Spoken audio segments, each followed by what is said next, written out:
সবাইকে রাধে রাধে। আজকে আমাদের যাত্রা 27তম দিন। আমরা চলতে চলতে একটা কুল গাছ পেয়েছিলাম সামনে। সেই কুল গাছ থেকে কটা কুল পেরে মানে খেতে যাবো, কেননা প্রকৃতির জিনিস তো একটুখানি ওপরওয়ালা নাম নিয়ে খেতে হয়। রাধে রাধে, রাধা রানী নাম নিয়ে খেয়ে নিলাম। খাওয়ার পরে এবার পথ চলতে চলতে তোমার গিয়ে এক জায়গায় একটা ভয়ানক জিনিসের সম্মুখীন হয়ে যেতে লাগলো। ভয়ানক জিনিসটা হলো তোমার গিয়ে একটা সাপের খোলস, সে বিরাট বড়। সে তোমার মনে হয় এই সে পাশে মানে মানে আমরা এরকম ধরে লাভ মেরেছি না, সে মনে হলো আসল সাপটা। সেই খোলসটা সে বিরাট বড়। কি সাপের খোলস তা আমাদের জানা নেই। যত সম্ভব মনে হবে গোকরো নয়তো কিসে দারাস, গোকরো নয়তো দারাসের সাপের খোলস হবে। তা আমরা এদিকে যাচ্ছিলাম, তারপরে সে ব্যাং যেমন লাফিয়ে না, যেমন লাভ মেরে ওই পাশে পড়ে গেলাম।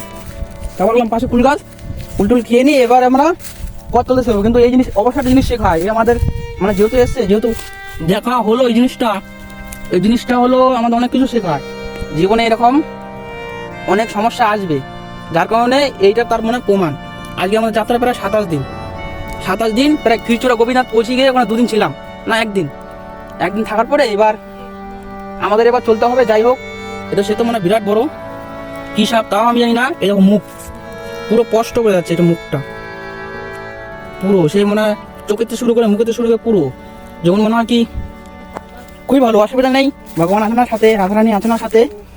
তো যারা হলো ঠাকুরজির ভক্ত তাদেরকে বলি রাধে রাধে, আর যারা ঠাকুরজির ভক্ত নেই তাদেরকে বলি রাধে রাধে। তোমরা সবাই ভালো থেকো, ভালো থেকো। আর একবার বলে দাও মন থেকে রাধে রাধে। ঘামের চোখে সে মনে জল না ঢুকে যাচ্ছে। ভালো থেকো, রাধে রাধে।